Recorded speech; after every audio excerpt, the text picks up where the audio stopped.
사람들은 모두 자기가 사는 사회가 정의로운 사회가 되기를 바랍니다. 정의로운 사회가 어떤 사회냐 하는 것은 쉬운 문제가 아닌데, 대개 사람들은 법 앞에서 모든 사람들이 다 평등한 취급을 받는 사회가 정의로운 사회다, 이렇게 생각을 합니다. 중국의 전국시대 때 이런 법치주의를 주장한 사람이 있는데, 한비자라는 사람이 있었습니다. 그래서 진시 황제가 그 한비자의 책을 읽고 굉장히 감동을 받았습니다. 그래서 이런 사람 좀 만났으면 좋겠는데, 그러니까 신하들이 그 사람 지금 한나라에 살아 있다고 이렇게 해서 그 한비자를 데려오게 됩니다. 한비자는 진시 황제의 초접빙을 받아서 이 진나라에 오게 되지만 모함을 받아가지고 굉장히 비참하게 고문당하고 죽게 됩니다. 그리고 이 법치주의를 실현하려고 애를 쓴 사람이 진시 황제였는데, 사람을 많이 죽입니다. 중국을 통일하는 과정에서도 수십만 명을 죽입니다. 항복한 사람들 20만 명, 이런 사람들 땅속에 파묻어서 죽여버립니다. 그리고 그 뒤에도 만리장성을 쌓으면서 많은 사람을 죽입니다. 그리고 자기 자신은 딱 50세에 죽습니다. 중국 전체를 통일해 놓고 나서 50세에 죽고, 그 다음 4시가 그 나라를 다 주물럭거리다가 결국은 한나라에 의해서 망하게 됩니다. 대개 미국은 법치주의 국가로 이렇게 알려져 있습니다. 미국은 누구든지 법을 어기면 경찰이 와서 바로 수갑을 채워가지고 데리고 갑니다. 근데 미국에 사는 그 흑인들은 누구나 할 것 없이 경찰로부터 폭행을 당하고 또 이런 좋지 않은 취급을 당한 경험이 있다, 그런 이야기를 다 하고 있습니다.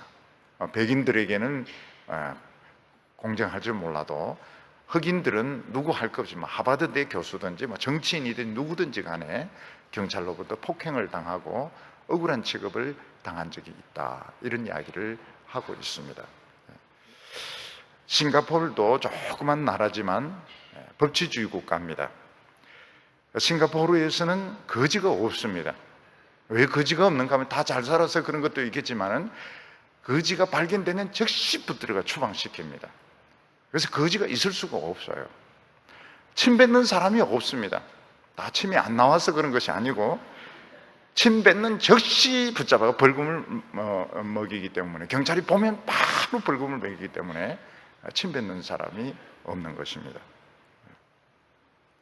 요즘 많은 나라들은 이 선거에 의해서 대통령이 되고 수상이 되기 때문에 이런 정의 가지고는 안 되겠다, 그래서 복지 쪽으로 많이 갑니다. 그래서 사람들에게 실업자 수당이라든지 이런 쪽으로 많은 돈을 쓰는 바람에 나라 재정이 엉망이 되어서 나라가 부도 상태까지 가는 것을 볼 수 있습니다. 그래서 정의로운 사회가 좋으냐, 아니면 이런 복지국가가 좋으냐 하는 문제는 쉬운 문제가 아닌 것입니다. 우리나라 같은 경우에는 머릿속으로는 정의로운 사회로 가야 되는데, 법치로 가야 되는데, 실제로는 복지 쪽으로 많은 관심을 가지고 있고, 실제로는 지역주의 또는 파벌주의, 여기서 벗어나지 못하는 것을 볼 수 있습니다. 우리나라도 나이가 드신 분들이 이제 많아짐에 따라서 치매 환자가 많이 생기게 되는데, 치매는 절대로 이 우스갯거리가 될 수가 없습니다. 저는 옛날에 보면 어떤 분들이 치매에 대해서 농담 삼아 이렇게 이야기하는 것을 가끔씩 듣고 이러는데, 절대로 우스개가 아닙니다. 집에 치매 환자가 있는 분은 그 가족이 감당을 할 수가 없습니다. 그 가족의 힘으로는 감당을 할 수가 없어요. 그래서 국가 쪽에서 도와줘야 됩니다. 어떤 요양비라든지 치료비 같은 걸 도와주면 짐이 많이 가벼워지지만, 옛날같이 며느리에게, 딸에게 나이 많으신, 특히 치매가 있는 분을 맡긴다고 하는 것은 굉장히 감당을 할 수가 없습니다. 한번 모셔보면은 알지만 이건 우스갯거리도 아니고 농담거리도 아니고 너무너무 무거운 짐이다 하는 것을 알게 되고, 국가에서 그런 분들을 도와주시는 이런 복지 쪽으로 가는 것은 참 좋은 일이다 하는 것을 알 수 있습니다. 또 암 환자 같은 경우에도 그 치료나 이런 것을 개인의 힘으로는 감당을 할 수가 없습니다. 그래서 암에 걸리면 치료도 제대로 못 받고 이제 돌아가시게 되는데, 우리나라는 이제 그런 쪽으로 많은 혜택을 주고 있습니다. 그것도 참 좋은 방향입니다. 그렇지만 우리나라는 더 심각한 문제를 안고 있는데, 그것이 무엇인가 하면 이 젊은이들의 이 취업 문제가 이게 해결이 안 되고 있는 것입니다. 얼마 전에 우리가 참 슬픈 그런 뉴스를 들었는데, 어떤 공무원 시험을 준비하는 그런 청년이 여러 번 시험 쳐도 안 되니까 어머니하고 같이 집으로 고향으로 내려가다가 휴게소에서 목을 메어서 자살한 그런 뉴스를 우리가 듣게 되었습니다. 우리나라 모든 청년들이 그런 비관적인 생각을 가지고 있는 것은 아니지만 아마 마음속에 그 공감은 많이 했을 것 같아요.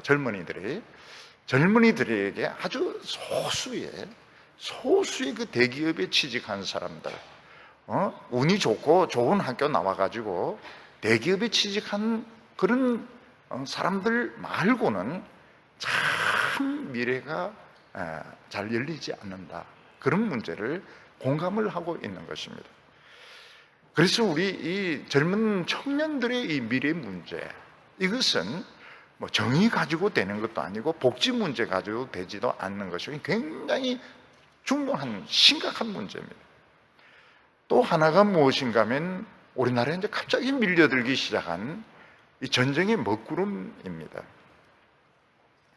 이 여차하면 이제 핵실험, 미사일 발사 이런 것을 통해서 전쟁이 일어날 수도 있는 이런 가능성, 이것은 정의만 가지고 되는 것도 아니고 복지 문제를 가지고 되는 것도 아니고 우리 어떤 인간의 힘을 넘어선 그런 영역이라는 것을 우리가 알 수 있습니다. 우리나라는 정의로워야 된다, 법 앞에서 모든 사람이 정의로워야 된다, 그렇게 해서 전직 대통령을 대통령 자리에서 끌어내리고 감옥에 넣었습니다. 어떻게 보면 굉장히 정의로운 것 같아요. 대통령을 대통령 자리에서 끌어내리고 감옥에 집어넣었으니까 얼마나 정의로운 사회입니까? 과연 그렇게 한다고 해서 우리나라가 정말 정의로운 사회가 될 수 있느냐, 또 앞으로 더 행복한 사회가 될 수 있느냐, 그것은 아무도 모릅니다. 아무도 마음속으로는 정의로 가야 된다, 하지만 실제로는 복지를 원하고 있고 현실은 아직 파벌이라든지 지역주의를 벗어나지 못하고 있는 아주 복잡한 가운데서 우리가 살아가고 있는데, 과연 우리가 앞으로 더 행복하고 더 정의롭고 사랑이 넘치는 사회가 될 수 있느냐, 그것은 아무도 장담할 수가 없는 것입니다.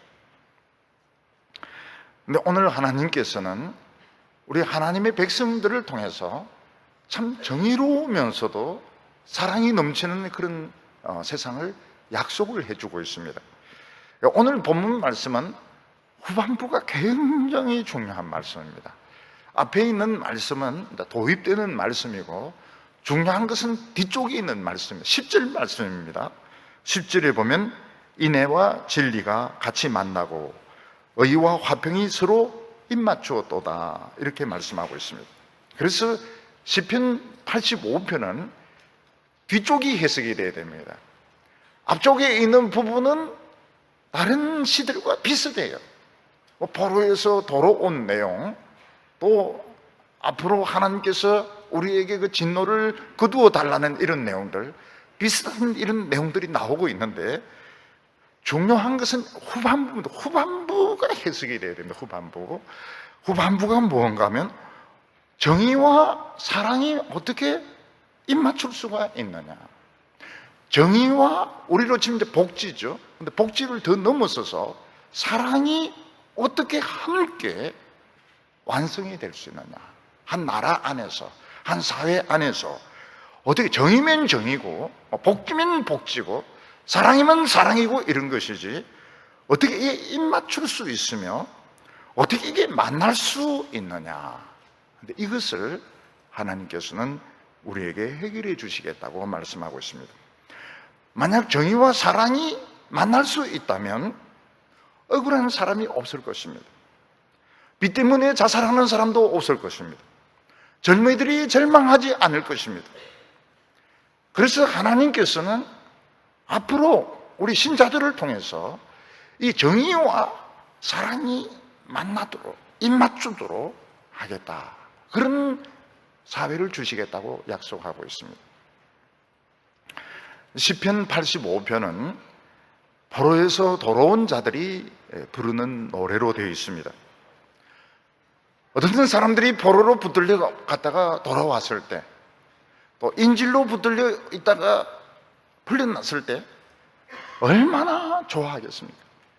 그들은 기뻐하고 춤추면서 참 행복하게 그렇게 살아야 될 텐데 이들은 그렇게 살지 못하고 있습니다. 완전히 기뻐하지 못하고 있고 완전히 춤추지 못하고 있습니다. 왜냐하면 일단 풀려나긴 풀려났지만 모든 문제가 다 해결된 것은 아니기 때문에 그렇습니다. 포로된 자들이 풀려나긴 했지만 다 돌아온 게 아닙니다. 일부만 돌아온 것입니다. 그리고 돌아왔지만 이 사람들은 자유롭지 못하고, 왜냐하면 아직 부채가 남아 있습니다. 여차하면 다시 붙들려 갈 수가 있는 형편에 있는 것입니다. 이 사람들은 포로에서 돌아왔지만 완전히 기뻐하지 못하고 또 전쟁이 일어날 수 있기 때문에 일시적으로는 지금 당장은 좋지만 완전히 기뻐할 수는 없는 가운데 이 시편 85편이 기록이 된 것입니다. 예를 들어서 어떤 사람이 큰 병에 걸려서 대수술을 했습니다. 그 수술이 잘 돼서 그 사람 병이 나았어요. 근데 별로 기뻐하지 않습니다. 왜냐하면 수술비가 매덕이 되는데 그 매덕을 갚을 돈이 없는 거예요. 그러면 그 사람은 어떻습니까? 그 병에서는 풀려났지만 그 엄청난 그 병원비, 그게 있기 때문에 이 사람은 기뻐할 수가 없는 것입니다. 하나는 해결이 되었습니다. 정의는 해결이 됐지만 아직 사랑은 해결이 되지 않았, 돈 문제는 해결이 되지 않았던 것입니다. 마찬가지로 오늘 우리 시대 사람들은 한 가지 문제는 해결이 됩니다. 그렇지만 또 한 가지 문제가 남아 있습니다. 전쟁이 안 일어나는 것은 좋습니다. 그렇지만 청년들의 실업의 문제는 남아 있습니다. 어떤 사람의 병은 나았습니다.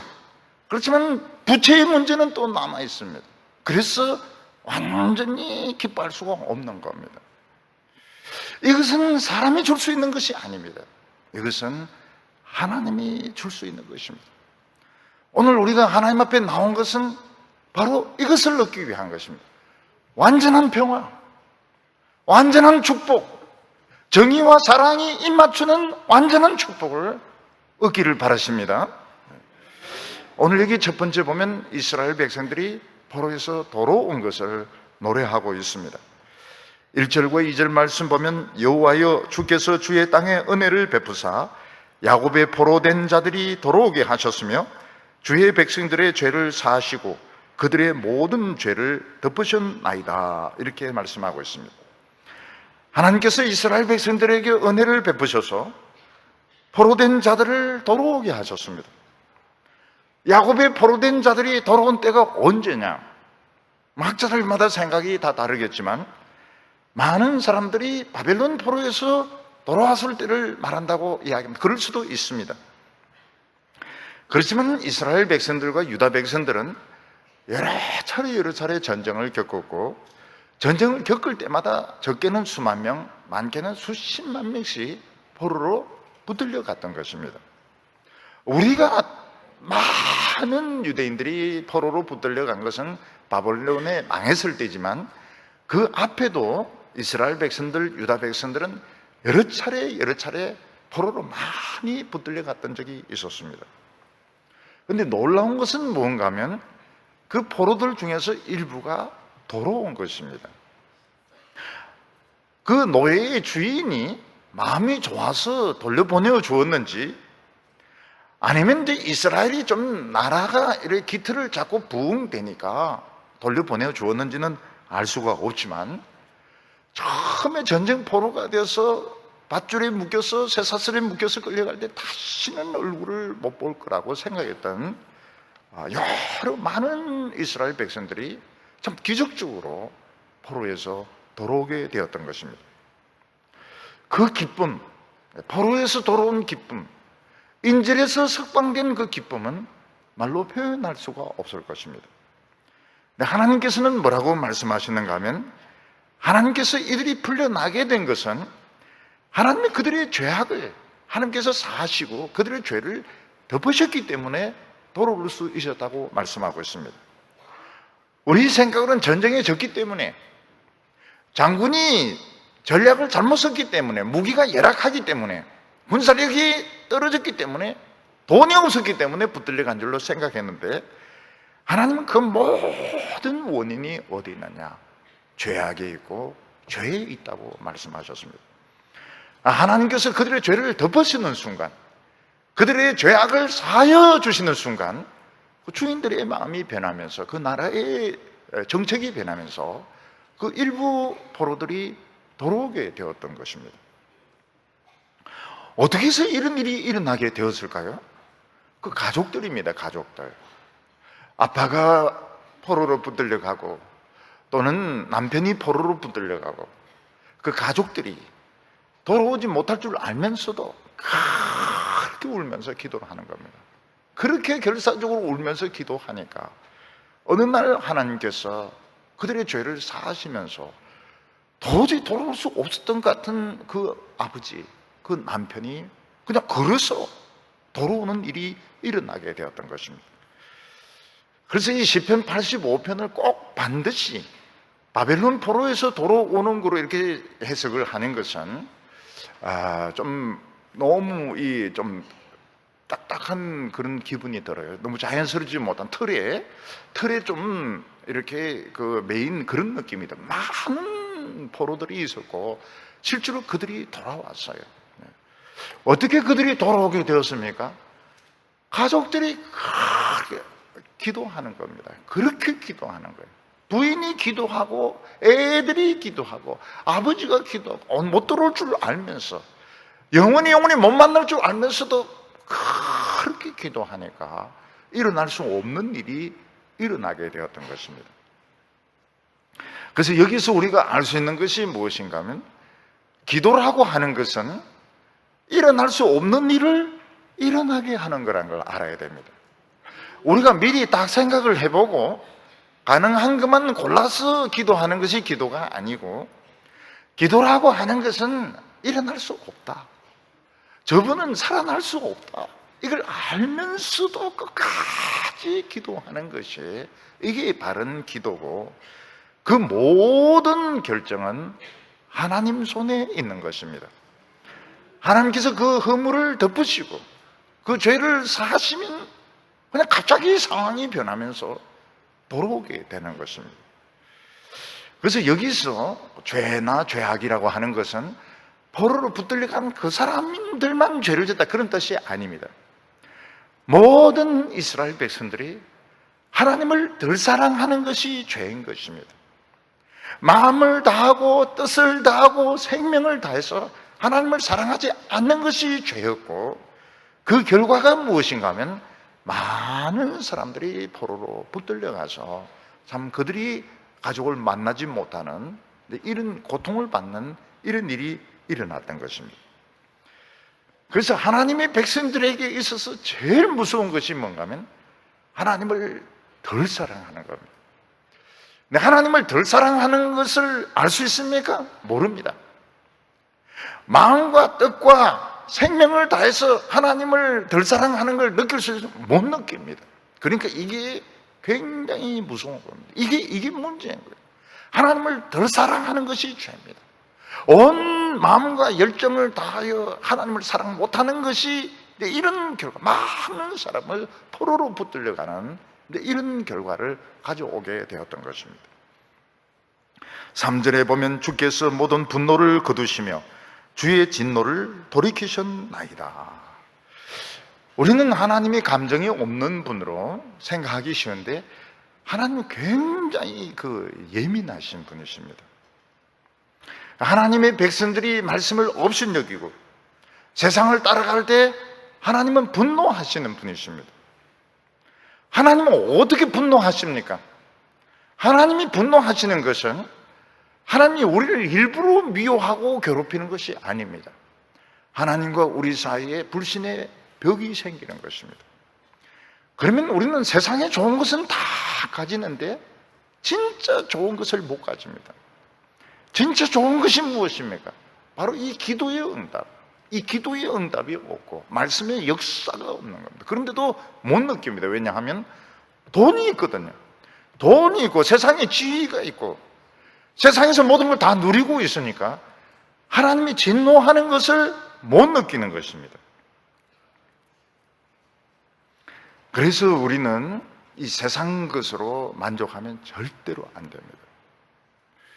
영원히 없어지지 않는 이 하나님의 축복, 영원히 마르지 않는 이 하나님의 축복의 샘물, 이것을 잡아야지. 세상에서 좀 성공하고 돈 좀 벌고 인정받는 거, 이거 잡으면 이게 버림받는 것입니다. 이게 하나님의 진노를 받는 것입니다. 이스라엘 백성들이 포로에서 돌아왔지만 그들은 완전히 기뻐할 수는 없었습니다. 왜냐하면 아직 많은 사람들이 포로로 붙들려 있고 자기들에게는 부채가 있으며 또 언제든지 전쟁이 일어날 수 있는 가능성이 있었기 때문에 그들은 안심할 수가 없었던 것입니다. 그런데 아주 중요한 것이 있습니다. 그게 무엇입니까? 우리가 돌아왔다는 겁니다. 우리가 지금 돌아왔고 우리의 눈물의 기도가 응답이 되고 있다는, 굉장히 이걸 이제 붙들고 나가야 되는 겁니다. 우리는 지금 돌아왔다.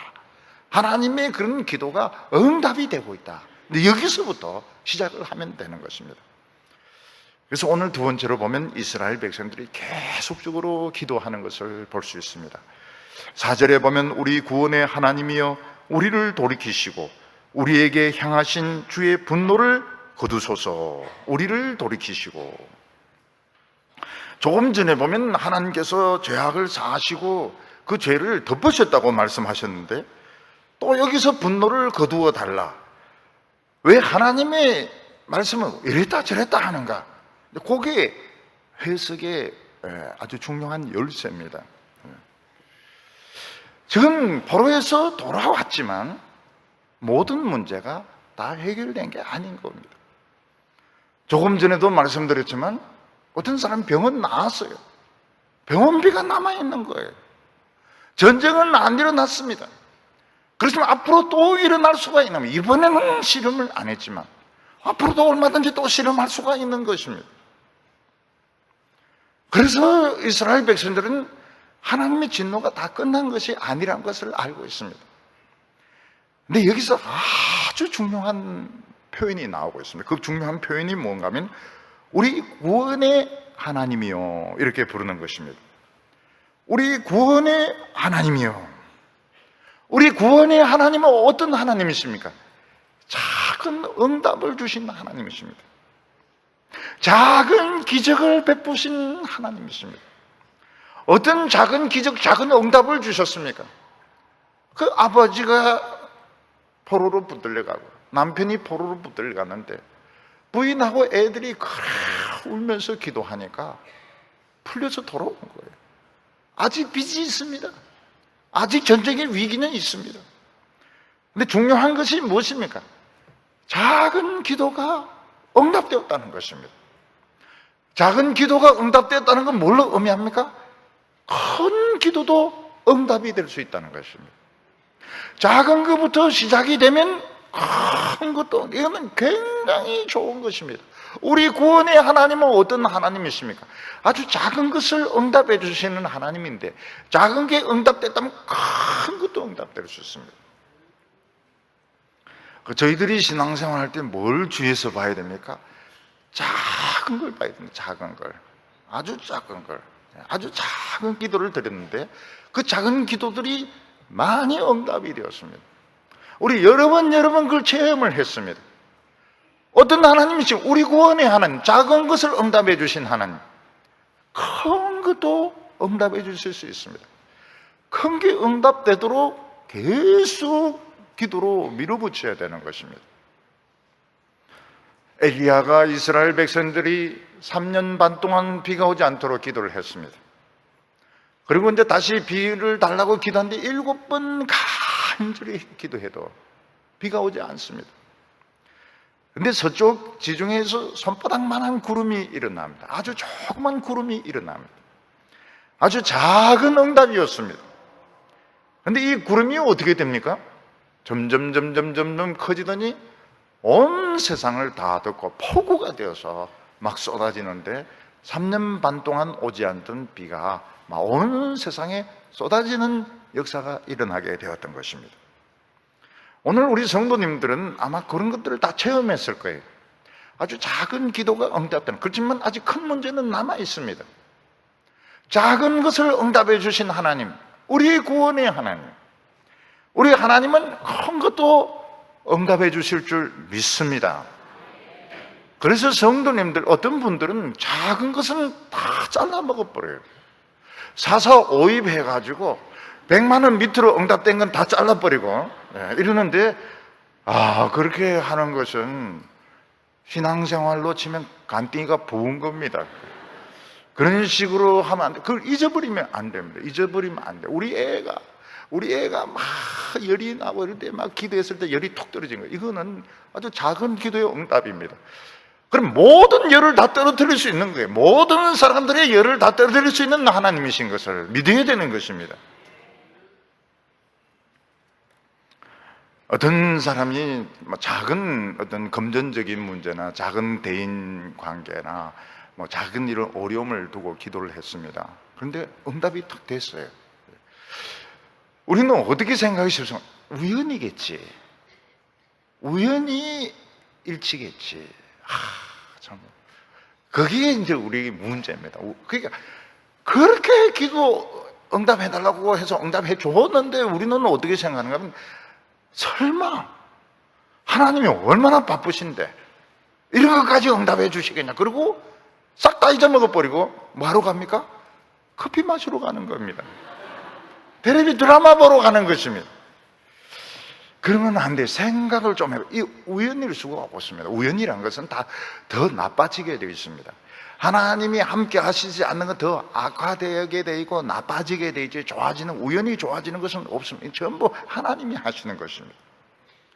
그러면 더 완전한 평화, 더 완전한 응답이 오도록 계속 기도를 해야 되는 것입니다. 우리를 돌이키신다. 우리를 하나님께로, 세상으로 향해 있는 우리의 마음을 하나님께로 돌아오도록 해달라는 것입니다. 우리가 신앙생활 하면서 제일 어려운 문제가 무엇입니까? 하나님 말씀 많이 강조하는데 하나님 말씀을 사랑하게 되지 않는 이유가 제일 중요한 문제입니다. 하나님 말씀 사랑해야 됩니다. 하나님 말씀 사랑해야 됩니다. 그런데 하나님 말씀 사랑이 안 됩니다. 왜 사랑이 안 될까요? 뻔하기 때문에. 세상의 지식, 세상의 정보는 늘 새롭습니다. 재미가 있어요. 그리고 우리를 유식하게 만들고 똑똑하게 만들고 이러는데, 성경은 똑같습니다. 똑같고 아주 옛날 레위 족속들이 읽었던 그 성경을 지금 우리가 레위 족속도 못 알아들었던 걸 우리가 무슨 재주로 알아듣습니다. 우리가 무슨 재주로 알아들어요. 그래서 하나님의 말씀은 솔직히 지금 이야기하는 겁니다. 솔직히. 제가 솔직히 이야기하는 겁니다. 하나님의 말씀은 늘 똑같고 뻔하고, 좀 머리로는 좀 사랑해야 된다 그런 걸 알지만 실제로는 사랑하기가 쉽지가 않아요. 또 두꺼우니까 어디서부터 또 읽어야 될지 모르겠고, 늘 창세기 한 10장까지 읽다가 그만두고, 그 다음에 또 15장까지 읽다가 그 다음에 그만두고. 그래서 실패를 하는 겁니다. 하나님의 말씀을 사랑하기가 힘들어요. 솔직히 말해서 하나님 말씀 사랑하기가 힘들어요.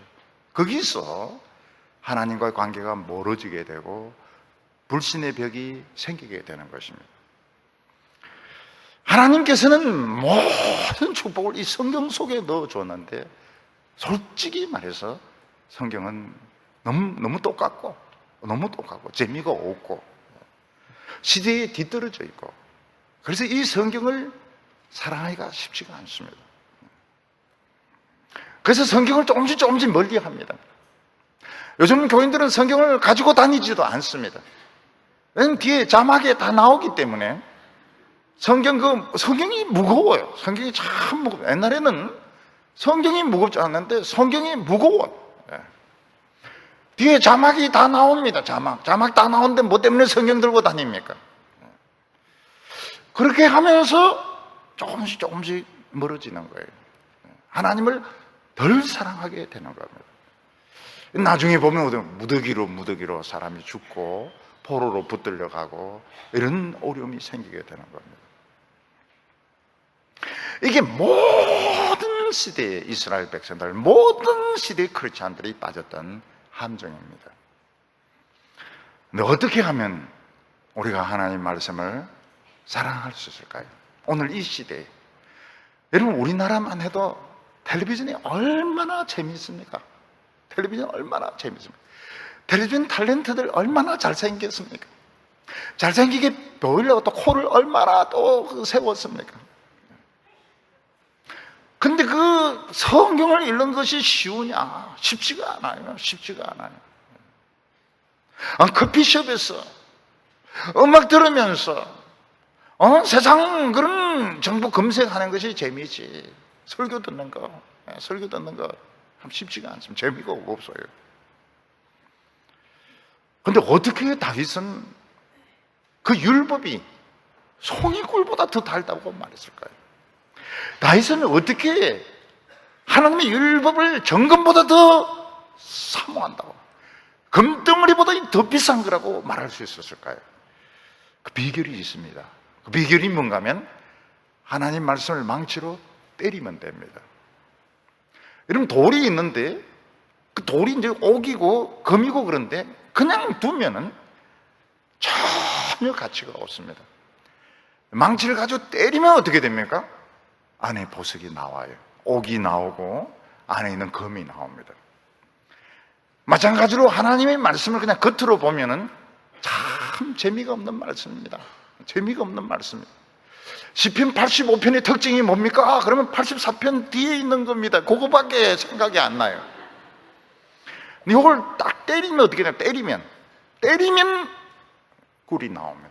그래서 해석이 굉장히 중요해요. 해석이 딱 때리면 거기서 송이꿀이 나오고 딱 때리면 정금이 나옵니다.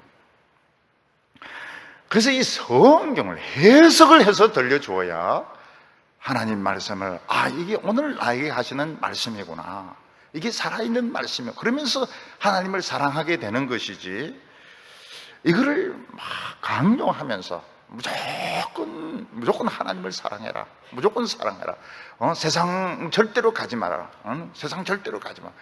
저희들이 어렸을 때 막 다방 절대로 가지 마라, 다방 가지 마라, 절대로 다방 가지 마라, 그리고 뭐 주일날 배구하지 마라, 그러면서 막 목사님이 막 야단치시고 막 이렇게 했는데 우리 마음속에는 뭉게구름이 일어납니다. 어떤 뭉게구름이 일어나? 반발심의 뭉게구름이 막 뭉게 막 일어나는 겁니다. 목사님이 없으면 배구합니다. 목사님만 없으면은 있으면 못하죠. 형하고 막 논쟁을 붙었습니다. 다방 가는 게 왜 죄냐고. 우리 형은 이제 그때만 해도 벌써 세상에 이런 그 경험이 있으니까 왜 그게 죄냐? 그 좀 컴컴한 데서 성경을 묵상하는 게 얼마나 좋은데 왜 그걸 죄악시하냐? 저는 막 우리 목사님이 가지 마라 했다 뭐 이러면서 이제 싸우고 이렇게 했는데, 때리면 됩니다. 때리면 돼요. 망치로 딱 때리면 이게 안에서 꿀이 나와요. 오늘 말씀에서 정의와 사랑이 만나며, 우리 그 말씀만 해도 잘 이해가 안 되지 않습니까? 근데 병은 나았는데 빚이 있는 거예요. 또 빚이 있는데 애들이 결혼을 못하고 있는 거예요. 또 그리고 결혼을 했는데 직장이 잃어버린 거예요. 그러니까 완전하게 기뻐할 수가 없는 겁니다. 이건 정부가 해줄 수도 없는 거고 대기업체가 해줄 수가 없고요. 하나님이 해줄 수, 우리 제대로 온 겁니다. 제대로 온 거예요. 그래서 이 정의와 사랑이 만난, 키스한다. 정의와 사랑이 키스를 한다. 이걸 때려줘야 됩니다. 때려줘 가지고 이게 이제 안에서 막 국물이 흘러나와야 돼요. 이렇게 해야 우리가 하나님을 사랑하게 되는 것이지, 성경책 던져 놔놓고 읽어라, 죽도록 읽어라, 안 되면 죽어버리라, 뭉게구름이 일어납니다. 뭉게구름, 반발심이 속에서 막 이런 해석을 때리면, 돌은 때려버리면 부서져 버립니다. 세상의 지식과 학문은 때리면 부서집니다. 근데 하나님의 말씀은 소리가 나요. 명쾌한 소리가 납니다. 그리고 빛을 발하기 시작하면서, 그러면서 맛을 느끼면 사는 겁니다. 하나님의 말씀에 맛을 느끼고 하나님의 말씀을 사랑하면 사는 겁니다. 길이 열리는 것입니다. 그래서 6절에 보면 주께서 우리를 다시 살리사 주의 백성이 주를 기뻐하도록 하지 아니하시겠나이까. 우리를 다시 살리사, 옛날에는 살았습니다. 옛날에는 뜨거웠습니다. 옛날에는 참 뜨거웠어요. 옛날에는 막 열심히 봉사했습니다. 그런데 세월이 지나면서 어떻습니까? 죽었어요. 교회에 사랑하는 열정이 식었어요. 세상적으로는 돈은 많이 벌었습니다. 세상적으로 돈은 많이 벌고 나라도 부강해졌습니다. 근데 중요한 것이 무엇입니까? 죽었습니다. 기도의 능력이 없어졌어요. 기도 능력이 없어요. 기도 간절한 것이 없습니다. 병 안 났습니다. 아무리 기도해도 병이 안 나요. 아무리 설교를 들어도 감동이 없습니다. 기적이 일어나지 않습니다. 어떤 문제가 생기면 무엇으로 해결하려고 합니까? 돈으로 해결하려고 하는 겁니다. 교회도 돈으로 해결하려고 하고, 개인도 돈으로 해결하려고 하고, 모든 것을 돈으로 해결하려고 합니다. 왜냐하면 나사렛 예수의 이름의 능력이 없어지고, 은과 금만 가지고 있고 나사렛 예수의 이름은 없거든. 능력은 없어졌고, 돈으로 다, 교회도 모든 것을 돈으로 다 해결하는 것입니다. 그것은 죽은 것입니다. 그건 비참한 것입니다. 이스라엘은 죽었습니다. 교회도 죽었습니다. 예수 믿는 사람도 죽었습니다. 그래서 무슨 이야기를 합니까? 우리 다시 살게 해달라는 것입니다. 다시 하나님을 기뻐하게 해달라는 것입니다. 어떻게 기뻐할 수 있습니까? 여러분, 세상 맛을 보면요, 세상 맛을 본 사람이 하나님의 말씀을 사랑할 수 있을까요? 굉장히 어렵습니다. 여러분, 아이들도 과자에 맛들인 아이들이 그 밥을 먹으려고 합니까? 이유식 먹으려고 합니까? 안 먹습니다. 과자를 찾죠. 과자, 달콤한 과자를 찾지 그 밥을 먹으려고 안 해요. 세상 성공의 맛을 보고, 세상 자랑의 맛을 보고, 명예의 맛을 본 사람이 하나님의 말씀을 사랑할 수 있습니까? 굉장히 어렵습니다.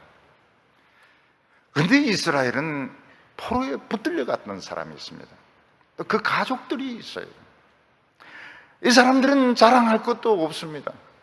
이 사람들은 돈도 없습니다. 세상 맛도 없어요.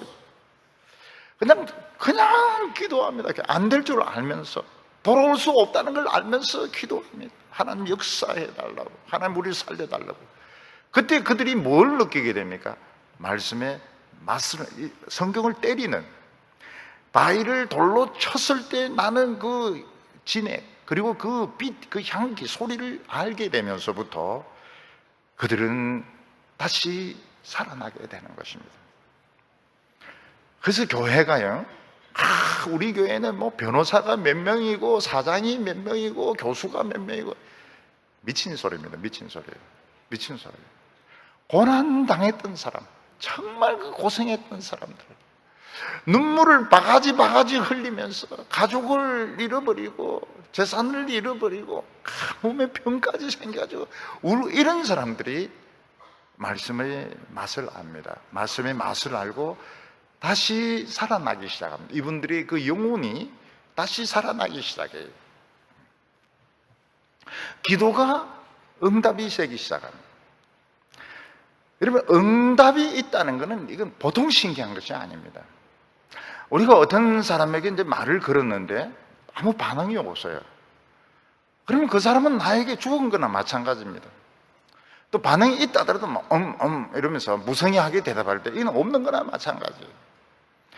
근데 아주 그 작은 것이 응답이 될 때, 아주 작은 것이 그 내 마음의 그 상처와 내가 겪고 있는 그 어려움, 작은 세세한 부분들이 응답이 될 때 하나님은 살아있는 하나님이 되시는 겁니다. 그래서 7절에 보면 여호와여 주의 인자심을 우리에게 보이시며 주의 구원을 우리에게 주소서. 하나님의 인자심은 무엇을 말합니까? 죄인에 대해서 한량없는 사랑을 인자심이라고 말하고 있습니다. 인간들 중에서 죄짓지 않는 사람 아무도 없습니다. 전부 다 죄인입니다. 전부 다 죄를 짓습니다. 근데 어떤 사람들은 죄를 짓고 난 뒤에도 뻔뻔스럽게 자기는 죄가 없는 것처럼 행세를 합니다. 눈물도 흘리지 않습니다. 회개도 하지 않습니다. 자기 자랑이 그렇게 많아요. 그렇게 유식하고 똑똑하고.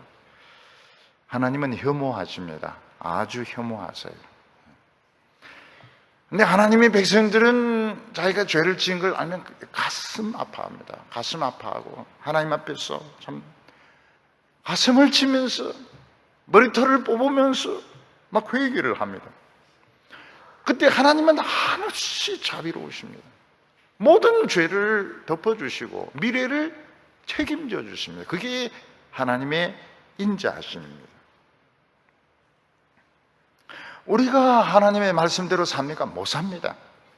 하나님의 말씀대로 사는 사람 한 명이라도 있습니까? 없습니다. 우리는 절대로 하나님의 말씀대로 못 삽니다. 우리 그것을 하나님 앞에 내놓기만 하면 어떻게 됩니까? 하나님이 사랑해 주세요. 어떻게 사랑하십니까? 죄 안 지은 사람보다 더 사랑해 주십니다. 그게 이해가 안 되는 거예요. 하나님은 죄인을 죄 안 지은 사람보다 더 사랑해 주시고 더 미래를 열어주시고 축복해 주십니다. 주의 구원을 우리에게 주소서.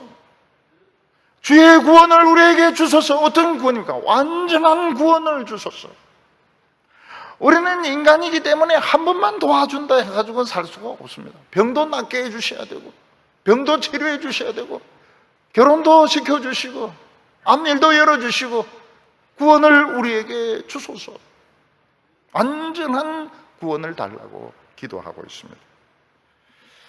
그래서 우리가 이 성경을 그냥 이거를 그냥 갖다 놓는다든지 오래 믿은 교회 오래 믿은 걸 가지고 자랑하고 이거는 참 어리석은 짓입니다. 그리고 교회에 직분 가지고 참 어리석은 것입니다. 때려야 됩니다. 성경은 바위는 망치로 쳐야 됩니다. 옥은 때려야 됩니다. 그래야 소리가 나고 그래야 빛이 나고 그래야 거기서 꿀송이 같은 맛이 나고 그러면 하나님을 사랑할 수 있습니다. 너무너무 재미있기 때문에 너무너무 의미가 있기 때문에 근데 그렇지 않으면 성경은 너무 투박하기 때문에 너무 오래됐기 때문에 너무 딱딱하기 때문에 하나님을 사랑할 수가 없습니다. 8절에 보면 내가 하나님 여호와께서 하신 말씀을 들으리니 무릇 그의 백성 그의 성도들에게 화평을 말씀하실 것이라.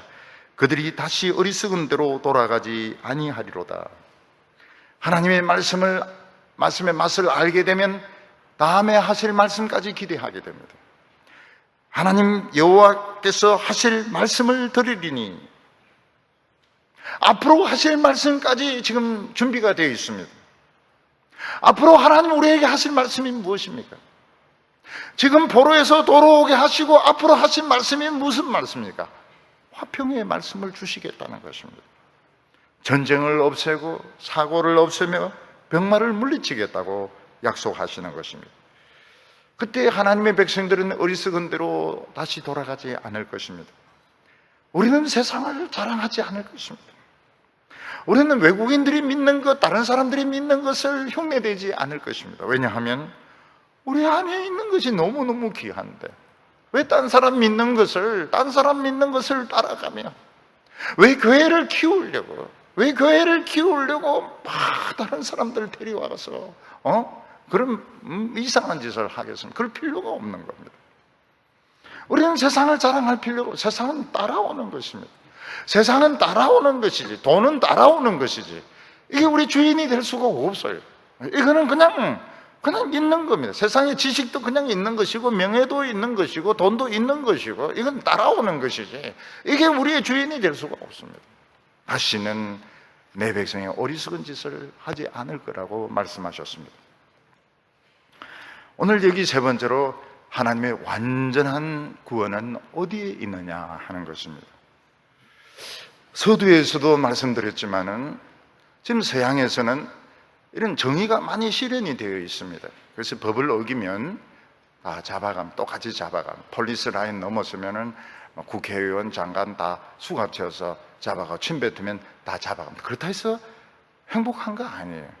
그렇다고 해서 행복한 거 아닙니다. 복지에서 돈을 막 퍼줍니다. 당장은 좋지만 좋지가 않아요. 나중에는 정부 재정이 거들나게 되고 또 사람들이 일을 안 합니다. 태평양에 어떤 섬이 있었는데요, 그 섬은 이제 갈매기의 배설물로 만들어진 섬이었습니다. 원래 섬이 있지만 거기 아주 높게 갈매기의 그 배설물이 쌓여 돌처럼 굳어져 있었습니다. 그 갈매기의 배설물이 비료를 만드는데 굉장히 중요한 그 원료가 되었습니다. 그래서 그 나라 사람들은 이제 그걸 이제 파내가지고 팝니다. 그리고 농사를 안 지어요. 왜냐하면 그 수입이 굉장히 높기 때문에. 그리고 물고기를 안 잡습니다. 왜냐하면 그 갈매기 배설물로 된 그 돌덩어리 그거 팔면 돈이 굉장히 많이 들어오거든요. 그래서 그 섬 사람들은 어떻습니까? 농사도 안 짓고 물고기도 안 잡고 그냥 공짜로 그냥 사는 거예요. 누구 덕분에? 갈매기 덕분에. 갈매기 그 배설물, 수백 년, 수천 년 쌓은 그 배설물, 그거 딱딱하게 굳어진 거 그거 팔고 그냥 사는 거예요. 거기에 있는 경찰이나 사람들 다 스포츠카를 탑니다. 스포츠카. 그 섬은 달릴 도로도 없습니다. 근데도 다 스포츠카를 타요. 왜냐하면 돈이 워낙 많으니까요. 전 국민이 비만합니다.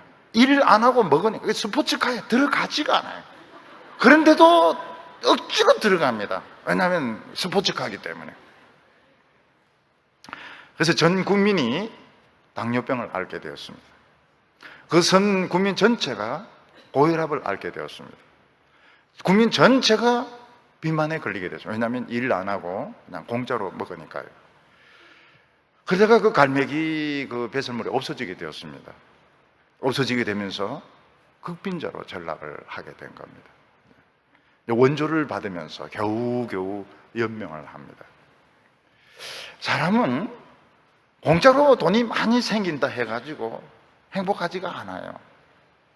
어떤 남자는 참 돈 많은 부인하고 결혼해서 막 돈 생기는 거 좋아하는데 진짜 정신이 제대로 박힌 남자는 그거 혐오합니다. 지가 얼마나 지지리도 못났으면 그 장인 장모가 주는 그 돈 가지고 살라고 하겠어요. 자기 사랑하는 사람이면 충분한 것이지, 사랑하는 사람이면 충분한 것이지, 얼마나 인간이 못났으면 그 장인 장모로부터 그런 돈을 받아가지고 몸 들어가지 않은 스포츠카를 살라고 그런 식으로 애를 쓰겠습니다. 그럴 필요, 그게 혐오스러운 겁니다. 혐오스러워요. 사람은 수입이 많으나 적으나, 남이 알아주나 안 알아주나, 자기가 하고 싶은 일, 자기가 가치 있는 일, 그 열심히 하면서 돈 조금씩 받는 그게 최고로 행복한 것이지, 더 이상은 행복한 것이 없습니다. 하나님께서는 어떻게 하십니까? 그걸 주시는 거예요.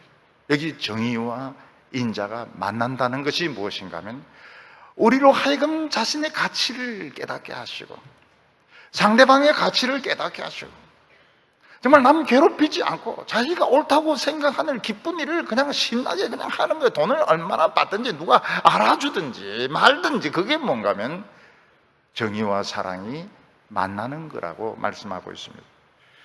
9절에 보면 진실로 그의 구원이 그를 경외하는 자에게 가까우니 영광이 우리 땅에 머무리로다. 하나님에게 우리에게 구원을 주세요, 이렇게 말하고 있습니다. 하나님은 누구에게 구원을 주십니까? 누가 하나님의 구원에 가깝습니까? 하나님을 경외하는 사람입니다. 하나님을 경외한다고 하는 것은 하나님이 나에게 리얼한 존재인 겁니다. 아주 하나님이 나에게 실제적인 그런 존재가 되는 것을 말하는 것입니다. 조금 전에도 말씀드렸지만 어떤 사람들이 말을 걸어도 반응이 없어요. 전화를 걸어도 리턴이 없어요. 그냥 무관심해요. 그런 사람은 경외의 대상이 되지 않습니다. 근데 어떤 사람은 반응이 있습니다. 그리고 하나의 그 세밀한 부분까지, 아주 세밀한 부분까지, 여성들은 특히 어떤 나의 그 감정, 그 감정의 흐름까지 이해해 줄 때 굉장히 기분이 좋아요. 아주 전율을 느끼면서 행복을 느끼는 것이 왜 그런가 하면 아주 사소한 부분들, 그리고 내 감정까지 이해를 해 줄 때, 그럴 때 아주 전율을 느끼게 되는 겁니다. 하나님은 우리에게 어떤 분이 있습니까? 굉장히 리얼한 분이시고요, 굉장히 관심이 많으신 분이고 섬세한 분이십니다. 누구에게? 하나님의 말씀을 때리는 사람들입니다.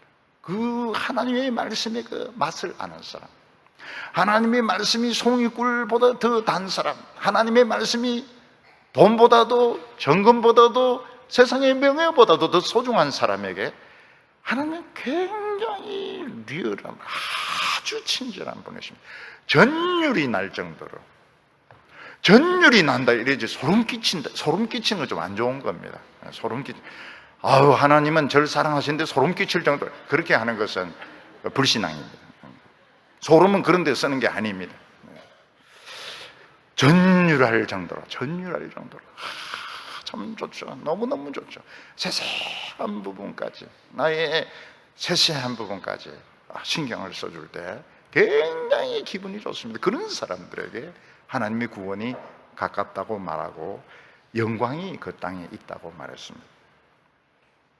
영광이 있다는 것은 다른 겁니다. 다른 사람과 달라요. 그 사람들은 뭔가 신선합니다. 그 사람들에게는 뭔가 새로운 것이 있어요. 그 사람들은 뭔가 좀 창의적입니다. 그 사람들은 괴캐먹지가 않았어요. 진부하지가 않아요. 뭔가 새롭습니다. 뭔가 새롭고, 뭔가 재미가 있고, 뭔가 매력적이고.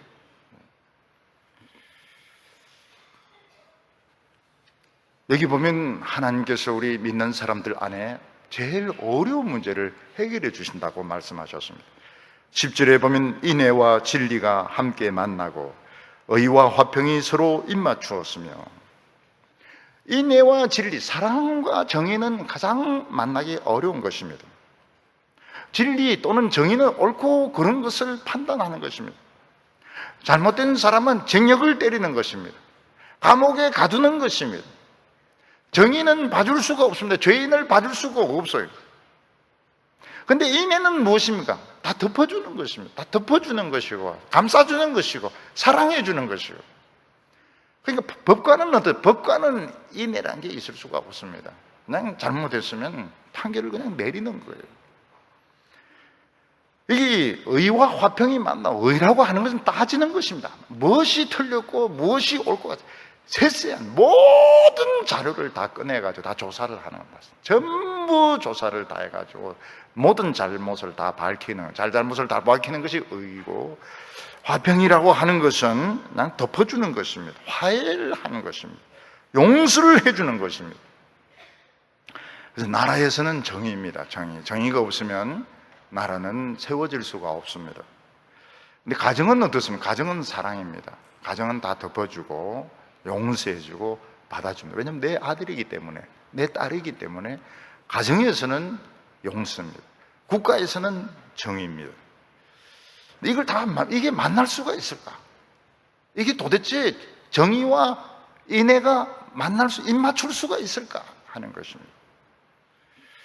여러분, 아무리 부자라 하더라도 고아를 한두 명은 입양할 수 있지, 세상에는 모든 고아를 다 입양할 수 없습니다. 국가가 아무리 부강하다 하더라도 모든 죄인을 다 숙방할 수 없고, 모든 가난한 자들에게 집을 다 사주, 이 세상 것은 제한이 되어 있습니다.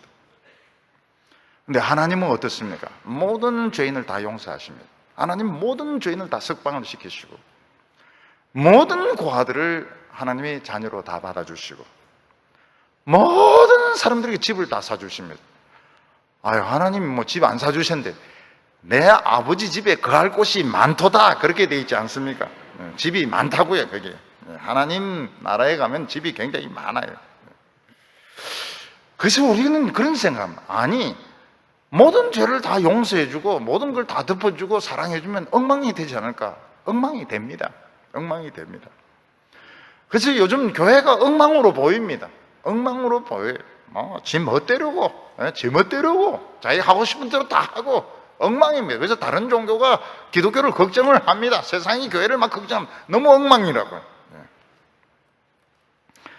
그러면 정의는 어디에 있습니까? 모든 고아를 다 받아주고 모든 죄인들을 다 용서해 준다면 하나님의 정의는 어디에 있습니까? 하나님의 정의는 하나님의 아들에게 있습니다. 하나님의 아들이 죽으심으로 우리 죄를 다 가져가셨습니다. 우리 몸과 우리 죄값, 우리 허물 다 가져가셨습니다. 그럼 우리 멋대로 살아도 되겠네요. 살아도 됩니다. 멋대로 살아도 돼요. 그러면은 참 엉망이 되겠네요. 기독교는 세상이 엉망으로 만들어. 그래서 유대교가 기독교를 그렇게 싫어한 것입니다. 다른 종교가 기독교를 그렇게 싫어한 게 그겁니다. 한꺼번에 죄 용서 다 해주니까 지 멋대로 기도도 안 하고 전도도 안 하고 헌금도 안 하고 지금 막 멋대로 가고 있습니다. 멋대로 가고 있습니다. 네, 거기에 하나님의 정의가 있습니다. 세상의 종교나 세상의 학문은 사람을 공수부대원으로 만들려고 합니다. 공수부대원. 공수부대 훈련 받는 게 얼마나 힘듭니까? 공수부대 훈련, 특수부대 훈련 받는 건 너무너무 힘듭니다. 특수부대, 공수부대. 근데 하나님은 우리를 전부 어린아이가 되게 하십니다. 어린아이들 엉망입니다. 엉망. 어린아이들 막 울고, 어린아이들끼리 나누면 울고, 그리고 막 싸고, 막 다 엎어놓고. 하나님은 때리지 않습니다. 어린애들 보고 너 공수부대원이 되라, 너 특수부대원이 되라, 오늘부터 사격훈련, 유격훈련, 공수훈련, 그렇게 안 시킵니다. 사랑으로 키우시면, 사랑으로 키우면 어떻게 됩니까? 때를 안 써요. 때를 안 써요. 교인들 중에도 막 때를 쓴 사람이 있습니다. 그런 사람은 뭡니까? 다른 말로 I'm a baby, 그런 뜻입니다. 나는 장로라고 해도 그 베이비입니다. 베이비. 때를 써요. 그래서 막 때를 쓰고 주나, 이 베이비입니다. 베이비. 애를 장로로 시켜놓은 거예요. 집사인데 막 때를 쓰고, 회장인데 막 때를 쓰고, 베이비입니다. 베이비. 때 써야지 그거 어떻게 합니까? 때린다고 해서 그게 한순간에 뭐가 되겠습니까? 근데 좀 잘합니다. 좀 안 듣는 것 같아도 들어요. 참 애들 보면은, 설교 시간에 보면은 애들이 안 듣는 것 같으면 다 듣습니다. 집에 가면 이야기해봐라 그러면 다 이야기 다 합니다. 그리고 나중에 울지 않아요. 나중에 크면 어떻게 됩니까? 스스로 어려운 데를 찾아가 스스로 봉사를 합니다. 스스로 어려움을 감수하고 스스로 자기가 이게 정의입니다. 그래서 정의와 사랑이 만난다는 것은 어떤 것입니까?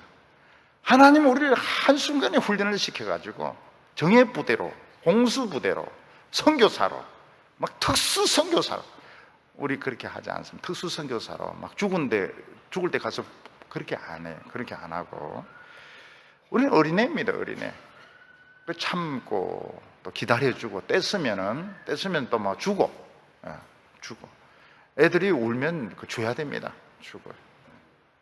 약속 받습니다. 다음에 울지 않겠지. 그런 약속 필요 없어요. 또 웁니다. 그럼 또 죽어요. 근데 나중에 크면 어떻습니까? 크면은 굉장히 훌륭한 사람입니다. 그때 쓰던 그런 인간들이 옛날에 그런 사람이었던 걸 짐작을 못해요. 막 목회도 하고 또 선교사로 나가기도 하고 교회에서도 막 힘든 일도 그냥 불평 없이 감수하고. 왜 그렇습니까? 자랐기 때문에. 그래서 하나님은 어떻게 하십니까? 정의와 사랑이 만나는 비결이 한꺼번에 죄 싹 용서 다 하시고 우리를 잘하도록 만드십니다. 우리는 지금 잘하고 있어요. 잘하고 있어요. 정의가 지금 실현되고 있어요. 나중에는 어떻게 성숙하면 본인이 싫어합니다. 본인이 그 죄를 싫어해요. 그래서 세상에 안 좋은 걸 싫어합니다. 그리고 막 좋은 일을 하고 싶어 해요. 좋은 일을 하고 싶어 하고, 어려운 일 감수하고 싶고, 불평도 하지 않고, 그게 정의와 사랑이 만나는 것입니다. 진리는 땅에서 솟아나며 의는 하늘에서 굽어 보는도다. 하나님은 우리로 하여금 땅에 진리를 심도록 만듭니다. 우리가 말씀을 심습니다. 사람 마음에 심습니다. 땅에도 심습니다. 처음에는 참 씨를 허비하는 것 같습니다.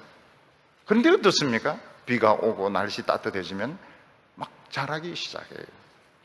교인들 중에 보면 최고로 놀라운 것이 뭔가 하면 믿음이 처음엔 좀 별로 없었던 것 같은데 정말 신실한 크리스찬, 정말 신실한 크리스찬으로 변해 있어요.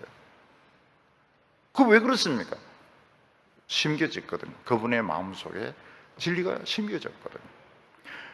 우리가 진리를 심는 순간 하늘에는 구름이 생기기 시작합니다. 의의 구름, 비가 내리려고, 하나님의 축복이 비가 내리려고 하나님은 준비를 하고 있는. 그러니까 시립의 문제가 해결되고 질병의 문제가 해결되고 전쟁의 문제가 해결되는 것이지, 인간이 법을 가지고 처벌을 하고 감옥에 집어넣고 막 데모를 하고 이런다 해서 정의가 실현되는 게 아닌 겁니다.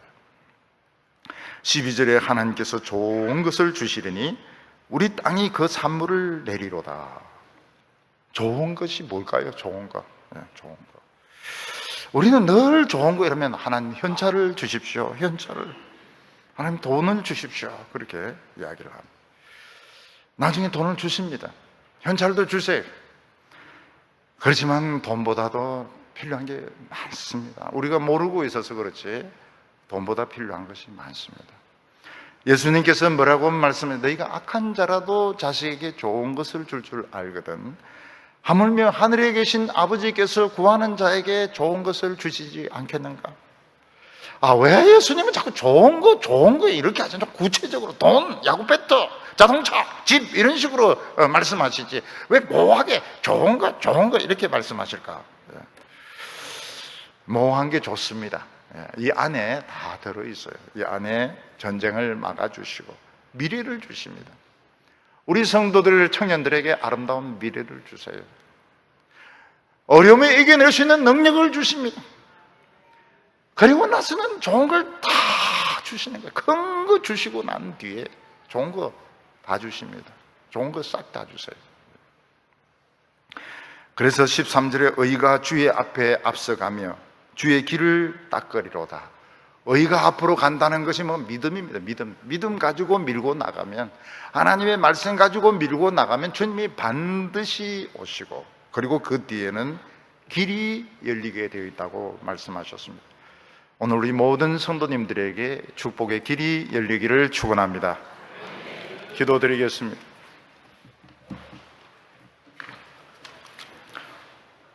사랑이 많으신 하나님 아버지, 사랑받을 자격이 없고 축복받을 자격 없는 저희들을 하나님께서 자녀로 삼아주시고 오늘 우리들을 이곳에 불러주심을 감사합니다. 하나님 아버지, 저희들은 참 이곳에서 아무것도 눈에 보이지 않고 세상에 좋은 것이 너무너무 많아서 우리는 세상을 사랑할 때가 많았고 세상을 따라갈 때가 많았습니다. 오늘 이 시간 하나님의 말씀이 쪼개어질 때 송이꿀을 먹게 하여 주시고 정금보다 귀한 진리를 우리가 붙들게 하여 주시옵소서. 하나님, 이 말씀이 우리 속에 양식이 되어서 우리가 하나님의 자녀로 무럭무럭 자라게 하여 주시기를 원합니다. 성령의 바람 불게 하여 주시옵소서. 마귀의 모든 세력들 다 없어지게 하여 주시옵소서. 예수님의 이름으로 기도하옵나이다.